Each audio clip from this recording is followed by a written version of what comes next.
Om Swastiastu. Puji syukur hadirat Allah Subhanahu wa Ta'ala atas limpahannya kita masih diberi kesehatan, dan salawat serta salam kita panjatkan kepada Baginda Rasulullah atas berkahnya. Yang terhormat Ibu Kepala Sekolah SDN 1 Mebua, dan yang saya hormati dan saya banggakan Bapak Ibu Guru SDN 1 Mebua yang telah meluangkan waktunya untuk hadir bersama-sama di kantor ini dalam kegiatan praktik baik budaya positif. Jadi ini masih terkait dengan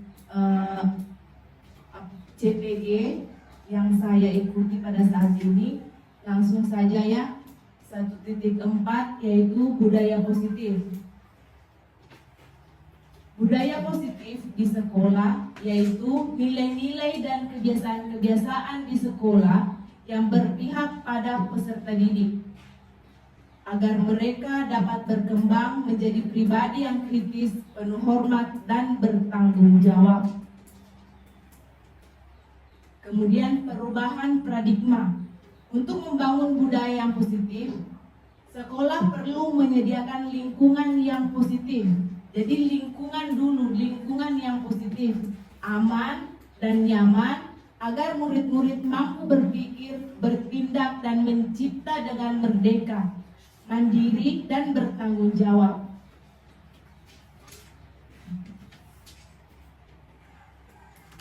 Anda dan teman Anda akan melakukan kegiatan. Cobalah buka. Anda adalah A. A adalah mengepalkan salah satu tangan Anda. Jadi ini contoh kasus ya. Coba Anda bayangkan. Anda menyimpan sesuatu yang sangat berharga di dalam kepalan tangan Anda. Anda perlu menjaga benda tersebut sekuat tenaga. Anda karena begitu pentingnya untuk kehidupan Anda, tugas rekan Anda adalah B. B adalah mencoba dengan segala cara untuk membuka kepalan tangan Anda. Teman Anda boleh membujuk, menghardik, mengintimidasi, memarahi, menggoda, menggelitik, bahkan menawari Anda uang agar Anda bersedia membuka kepalan tangan Anda. Nah, cobalah lakukan kegiatan tersebut. Buka di atas dengan B secara bergantian. Masing-masing A dan B memiliki waktu 30 detik saja. Sesudah itu, diskusikan kegiatan ini dan coba jawab pertanyaan-pertanyaan di bawah ini secara mandiri. Dan lakukan kembali dengan rekan Anda, bandingkan jawaban Anda. Apakah berbeda atau sama? Bila mana berbeda, kira-kira mengapa? Jadi berpasangan saja. Satu posisinya A, satu posisinya B. Anggaplah ada sesuatu di tangan. Si A berusaha untuk si A yang memegang sesuatu, dan si B berusaha membujuk, menghardik, dan segala macam supaya bisa membuka itu. Coba. Supaya ada ada umpan baliknya. Bagaimana nih? Buka. Siapa yang A, siapa yang B? Saya A. Coba buka. Oke, sekarang dibuka. Apakah Anda atau B membuka kepalan tangan Anda? Tidak. Mengapa? Apa alasan Anda atau B membuka kepalan tangan Anda? Karena ada benda yang berharga di sini. ya, karena ada benda yang berharga.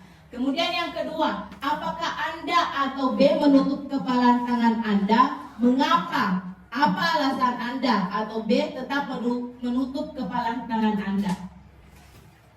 Kenapa tetap ditutup? Sementara benda sebenarnya. Karena ada benda di Oke. kepalanya. Karena B memaksa untuk membukanya. Tapi tetap dipegang. Oke. Karena masih ada Tetap benda. di apa? Di kepala. Pertahankan. Dalam kegiatan ini sesungguhnya siapa yang memegang kendali? Nah, siapa yang memegang kendali? Atau kontrol untuk membuka atau menutup kepala tangan? Siapa? A. Saya. Ya. Jadi yang memegang kendali tetap kita ya. Ini namanya posisi kontrol. Nah, menurut Ki Hajar Dewantara, bahwa tujuan pendidikan yaitu menuntun segala kodrat yang ada pada anak-anak agar mereka dapat mencapai keselamatan dan kebahagiaan yang setinggi-tingginya, baik sebagai manusia maupun sebagai anggota masyarakat. Oleh sebab itu, pendidik itu hanya dapat menuntun tumbuh atau hidupnya kekuatan kodrat yang ada pada anak-anak agar dapat memperbaiki lakunya, bukan dasarnya. Hidup dan tumbuhnya kekuatan kodrat anak. Oke. Kita sendiri yang kita sendiri yang memegang kontrol atas kepala tangan kita. Apakah kita membuka atau menutup kepala tangan kita? Itu tergantung pada diri kita masing-masing, sesuai dengan kebutuhan dasar kita saat itu. Jadi posisi kontrol. Nah, ini namanya perubahan paradigma teori kontrol atau ilusi kontrol. Ilusi guru mengontrol murid. Kemudian ilusinya bahwa kritik dan membuat orang merasa bersalah dapat menguatkan karakter. Ilusi bahwa semua penguatan positif, efektif, dan bermanfaat. Kemudian ilusi bahwa orang dewasa memiliki hak untuk memaksa. Oke, lanjut. Perubahan paradigma stimulus respon, teori kontrol. Siapa yang sesungguhnya memiliki teori kontrol? Stimulus respon atau teori kontrol? Nah, kita mencoba mengubah orang agar berpandangan sama dengan kita. Itu termasuk stimulus respon. Nah, kalau teori kontrol, kita berusaha memahami pandangan orang lain tentang dunia. Jadi itu perbedaan ya. Yang mana masuk stimulus respon dan yang mana masuk teori kontrol. Kemudian perilaku buruk dilihat sebagai suatu kesalahan. Itu stimulus respon. Tetapi kalau teori kontrol, semua perilaku memiliki tujuan. Oke, dapat dipahami. Stimulus respon, orang lain bisa mengontrol saya. Itu orang seperti tadi, orang lain bisa mengontrol saya. Itu stimulus responnya. Tapi kalau teori kontrol, hanya Anda yang bisa mengontrol diri Anda. Saya bisa mengontrol orang lain. Itu stimulus respon. Kalau teori kontrolnya, Anda tidak bisa mengontrol orang lain. Stimulus respon, pemaksaan ada pada saat bukan gagal. Buka itu kepala tangan. Buka. Kalau tidak dibuka, ini. Itu stimulus respon. Tetapi kalau teori kontrol, kolaborasi dan konsensus menciptakan pilihan-pilihan baru. Kemudian model berpikir atau menang kalah. Itu stimulus respon kalau bermain. Tapi ini kalau teori kontrol, model berpikir menang-menang. Oke. Apa makna disiplin? Kemarin sudah dibahas juga tentang disiplin. Jadi makna disiplin berasal dari bahasa Latin disciplina. yang artinya belajar. Makna asal dari ini berkonotasi dengan disiplin diri dari murid-murid. Disiplin diri membuat orang menggali potensinya menuju sebuah tujuan, apa yang dia hargai. Kemudian, namun dalam budaya kita, makna kata disiplin telah berubah menjadi sesuatu yang dilakukan seseorang pada orang lain untuk mendapatkan kepatuhan. Kecenderungan umum adalah menghubungkan kata disiplin dengan ketidaknyamanan, bukan dengan apa yang kita hargai atau pencapaian suatu tujuan mulia. Itu makna disiplin. Nah, disiplin adalah kemampuan memerintah diri sendiri, adalah dalam mengontrol dan menguasai diri untuk memilih tindakan yang mengacu pada nilai-nilai kita, hargai dengan penuh tanggung jawab tanpa pemerintah orang lain. Tanpa terperintah orang lain, itu disiplin.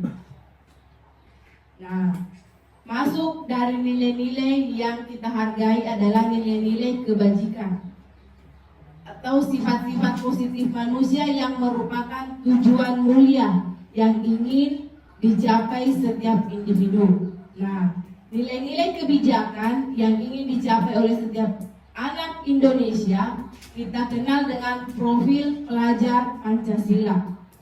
Semua hafal ini: beriman, mandiri, bernalar kritis, berkebinekaan global, gotong royong, dan kreatif. Itu nilai-nilai kebijakan yang ingin dicapai oleh setiap anak Indonesia. Kemudian ini teori motivasi perilaku manusia. Jadi, untuk menghindari ketidaknyamanan atau hukuman, apa yang akan terjadi apabila saya tidak melakukannya? Itu motivasi eksternal. Bukan lagi kalau kau tidak kerjakan tugasmu, bersihkan WC. Ubah hukumannya itu. Kalau kau tidak kerjakan tugasmu, berarti tidak pintar kamu itu, nak.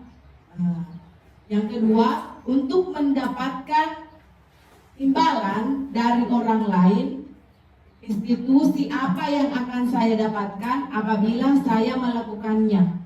Jadi jangan selalu diiming-imingi siswa membaca. Kalau kau tahu membaca, ibu kasih uang 10.000. Begitu. Tapi berikan motivasi siswa terhadap perilakunya sendiri. Misalnya, kalau kau tahu membaca, kalau ada HP-mu nanti pasti akan bermanfaat. Bisa kau kirimkan pesan ibu guru. Itu contohnya. Kemudian yang ketiga, untuk menghargai diri sendiri, saya akan menjadi orang yang seperti apa yang apabila saya melakukannya. Itu motivasi internal juga. Tujuan disiplin positif. Lanjut, ini kebutuhan dasar manusia. Contoh kasus, Ibu Ani adalah guru kelas 5 di SD Pelita Hati. Sedang bingung menghadapi ulah salah satu murid di kelasnya, Agus. Beberapa anak telah datang dan mengeluh. Agus yang seringkali meminta bekal makan siang mereka dengan paksa. Jika Anda menghadapi situasi seperti Ibu Ani, apa yang akan Anda lakukan? Menurut Anda, kira-kira apa alasan Agus melakukan hal itu? Ayo, mungkin Agus selalu memaksa makan bekalnya temannya dengan paksa. Nah, pertanyaannya,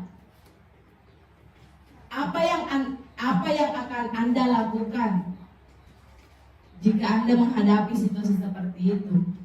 Kemudian kira-kira apa alasan Agus melakukan hal itu?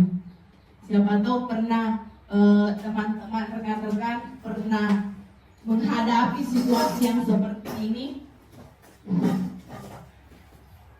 Apa yang akan Anda lakukan?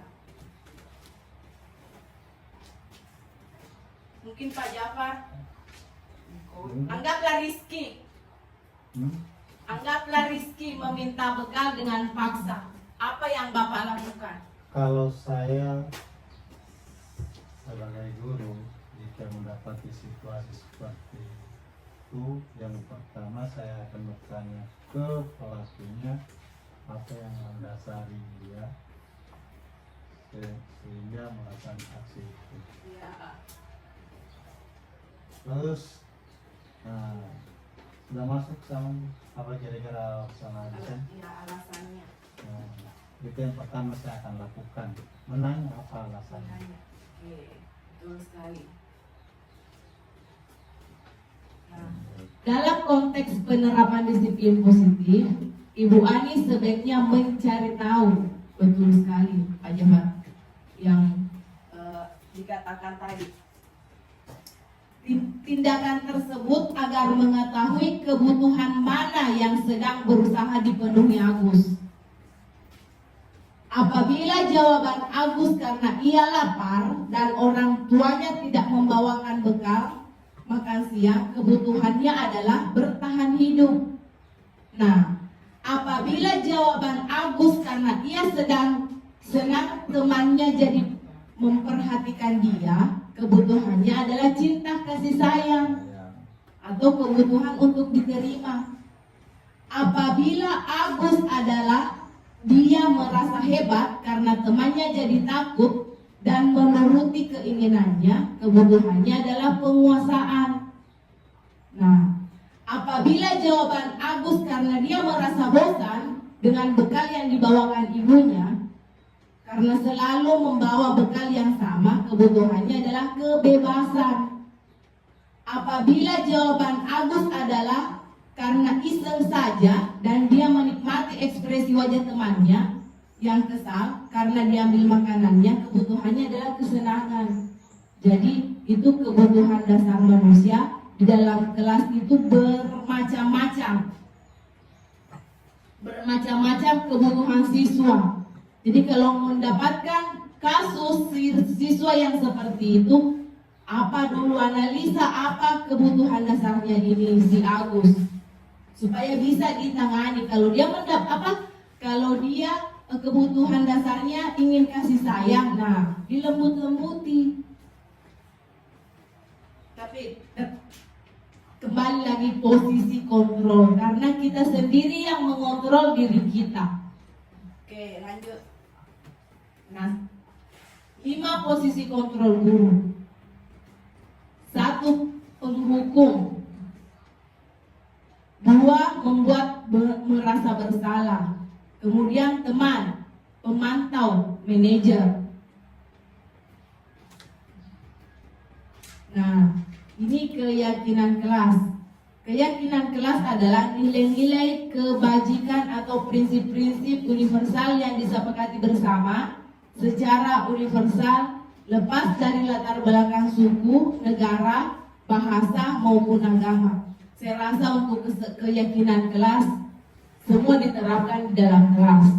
Yang lalu, kalau saya pribadi, yang lalu saya selalu mengatakan kesepakatan kelas, tapi sekarang keyakinan kelas.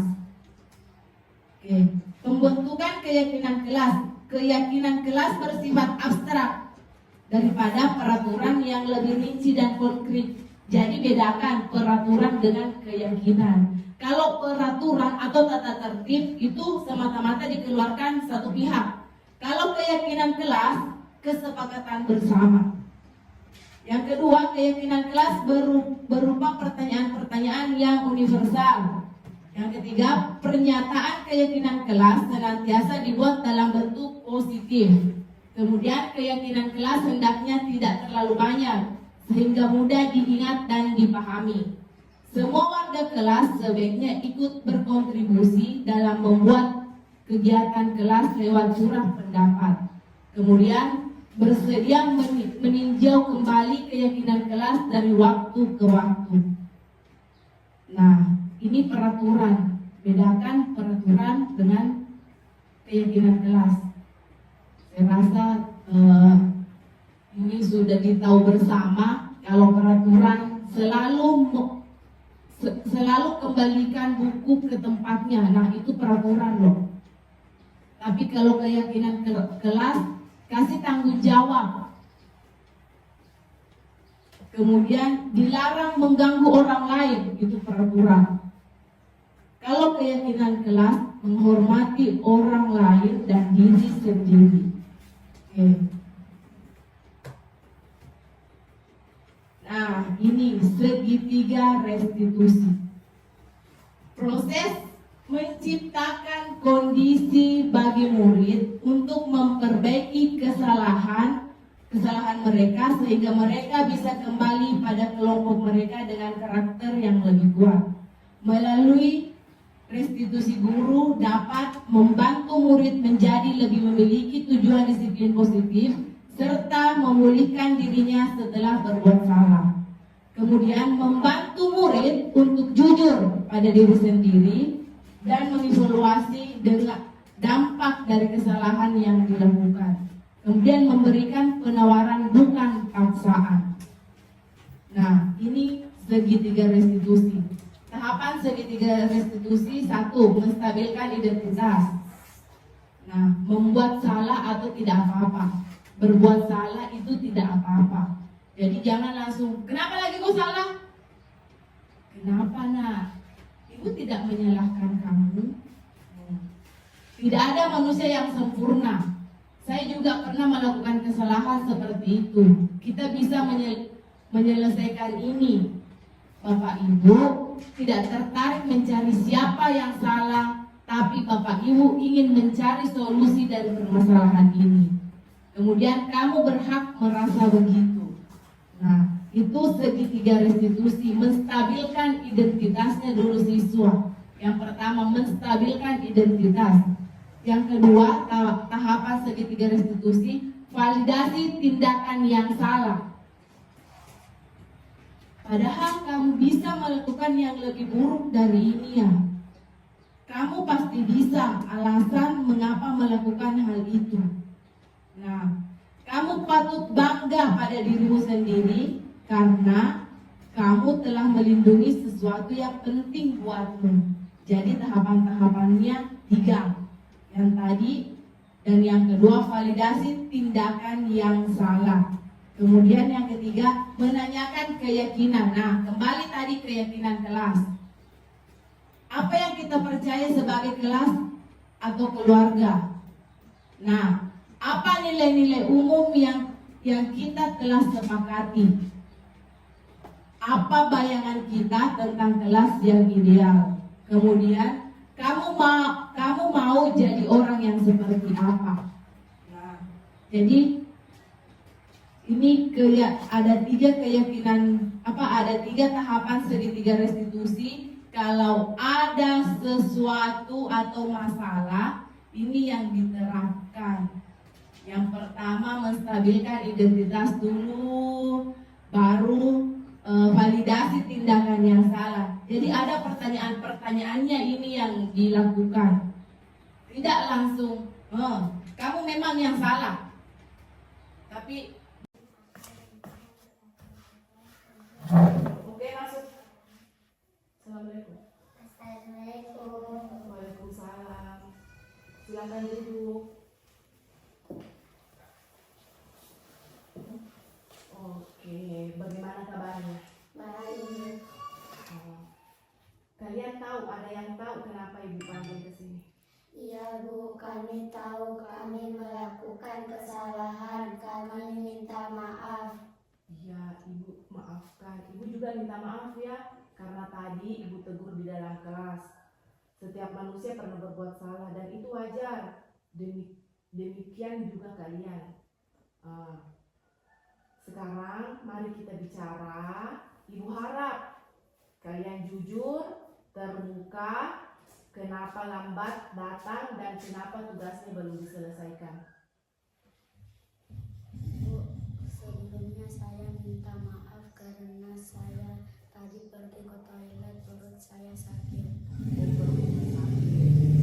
Ibu tidak menyalahkan kalian kenapa terlambat masuk ke dalam kelas dan belum selesai mengerjakan tugas. Tetapi setiap perbuatan pasti ada alasan mengapa terlambat dan kenapa tugasnya tidak selesai. Ada yang bisa ceritakan sama ibu guru? Karena das bekas yang kita kumpulkan belum ada, Bu. Oke.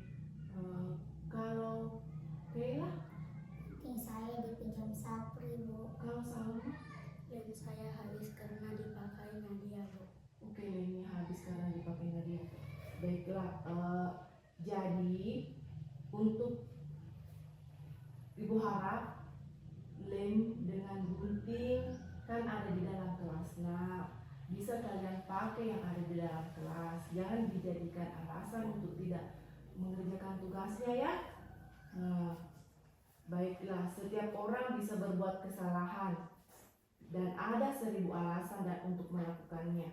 Ibu tidak mempermasalahkan siapa yang salah, tapi ibu mengingatkan beberapa hal yang sudah kalian lupakan saat masuk ruangan dan bagaimana memperbaikinya. Ayo. Apa? Mengetuk pintu saat masuk, Bu. Tidak mengetuk pintu saat masuk, betul sekali, termasuk keyakinan kelas ya. Apa lagi? Tampil berduduk tanpa izin. Langsung duduk tanpa izin. Oke, betul sekali ya. Kalian duduk tanpa izin. Oke. Jadi nak, setiap orang memiliki kepentingan yang berbeda ya. Apa lagi? Ayo. Tidak mengerjakan tugas. Jadi tidak mengerjakan tugas. Ya, coba bayangkan jika di dalam pelajaran penjas atau PJOK anak-anak tidak mematuhi keyakinan kelas, sifat apa yang belum dilakukan? Ayo siapa? Disiplin. Oke, disiplin. Apa lagi? Mandiri. Apa lagi? Tanggung jawab. Betul, tanggung jawab. Oke. Terasa tanggung jawab, disiplin, dan mandiri. Oke, jadi bagaimana? Apa? Bagaimana? Apa yang bisa dilakukan untuk mengetahui kesalahan? Kenapa nak? Apa yang bisa dilakukan untuk memperbaiki kesalahan? Oke, untuk memperbaiki kesalahan. Jadi rencananya untuk merubah dengan membuat jadwal atau ingat keyakinan kelasnya ya. Apa keyakinan kelasnya? Kemudian kalian tepati itu keyakinan kelasnya nak. Ingat terus, keyakinan kelasnya ini. Jadi kalian harus ingat apa yang bisa dilakukan di dalam kelas, apa yang bisa dipakai dalam kelas itu digunakan dimanfaatkan. Oke? Bisa ya? Bisa. Terima kasih, Bu. Ya, silahkan masuk di dalam kelasnya karena sudah waktu istirahat sudah selesai. Kemudian ibu harap tidak ada lagi kesalahan berikutnya, bisa diperbaiki yang tadi ya. Oke, silahkan masuk di dalam kelas. Oke.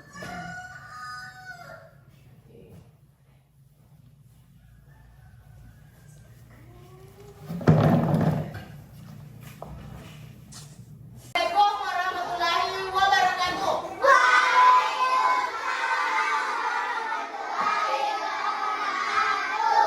Selamat pagi. Oke, perhatikan ya. Sebelum kita belajar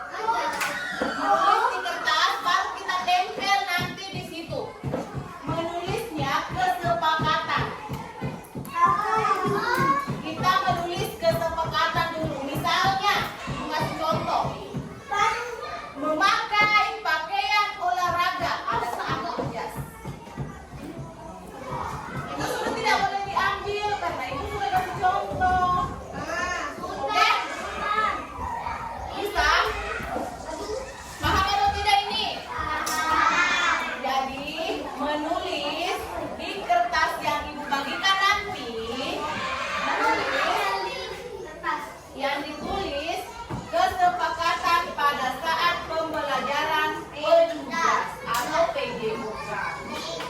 Oke?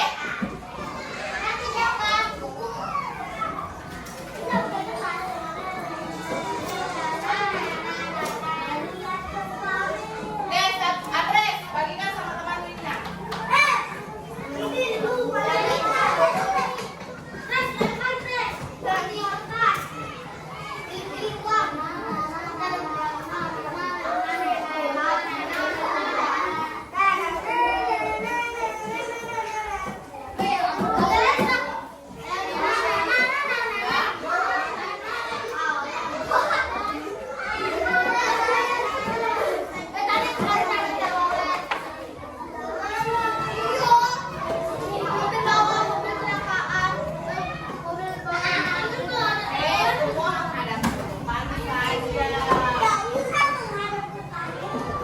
Tidak usah balik kiri kanan. Bagaimana mau dikasih malu-malu di YouTube? Ada yang punya TikTok di sini?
Siapa yang belum?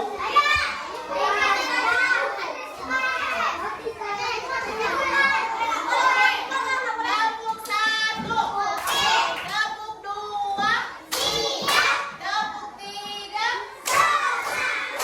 tepuk tiga.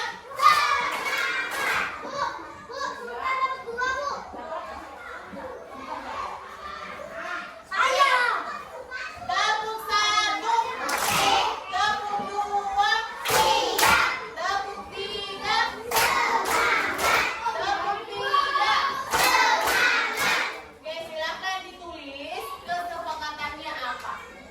Silakan ditulis. Contoh, ibu kasih contoh satu. Memakai baju olahraga. Satu saja ditulis. Jangan ditulis yang memakai baju olahraga ya, karena ibu sudah kasih contoh yang lainnya lagi. Iya, pada saat jam olahraga dong. Pada saat pelajaran olahraga apa yang biasa?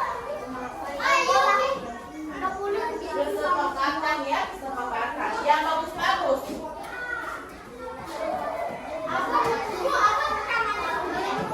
Terserah. Kesepakatan.